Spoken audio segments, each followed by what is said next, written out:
Баршаңызға сәлем, қыздар, қалдарыңыз қалай? Бүгін сіздермен өте оңай, керемет болып шығатын, сүтсіз, жұмыртқасыз, тіпті айрансыз жасалатын пирогтың керемет рецептімен бөлісетін боламын. Видеоның соңына дейін қарап, менімен бірге болыңыздар. Ең алдымен ұнды, какаоны, қантты, қопсытқышты бір ыдыста, яғни сухой ингредиенттерді бір ыдыста араластырып алуымыз керек. Ұн мен какаоны міндетті түрде електен өткізіп алуларыңыз керек. Егер електен өтпес болып араластырған кезде арасы түйіршіктеліп ұндар қалып қалуы мүмкін. Бұл пирогқа весудің ешқандай керегі жоқ. Егер сіз бір бокал пайдалансаңыз, дәл сол бокалмен барлық ұнды, какаоны, қантты сол бокалмен өлшейсіз. Описанияға міндетті түрде жазып кетемін, қанша мөлшерде салу керек екенін.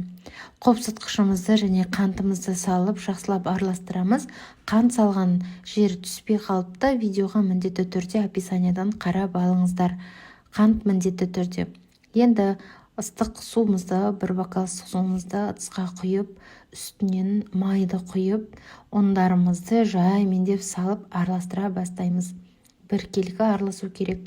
Електен өткізілген ұн әрқашан осында түйіршік болмай әдемі болып шығады. Егер сіздердің ұндарыңыз бірінші сорт болса, бірінші сорт болса, әртүрлі массада дайын болады.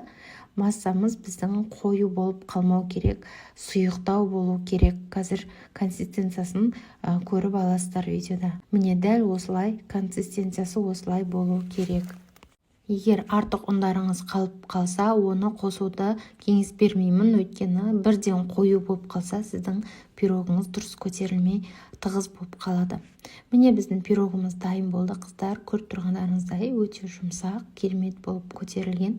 Менің формамның диаметрі 24 болғандықтан осындай кішкене жалпақтау болды. Егер 20-18 диаметрде жасасаңыз, өте биік болып, әдем болып көтеріледі. Мен осылай жаңғақпен, шоколадпен әсемдедім. Бұл маңызды емес, өзін жей берсеңіздер де болады. Тек әсемдеу үшін осы жаңғақтан пайдаландым. Фисташкадан пайдаландым. Міне көресіздер, арасын өздеріңіз. Өте керемет, өте влажный пирог пайда болады бізде. Жасап көруге кеңес беремін. Өте дәмді, артық ингредиенттерді қажет етпейді. Өте дәмді болып шығады.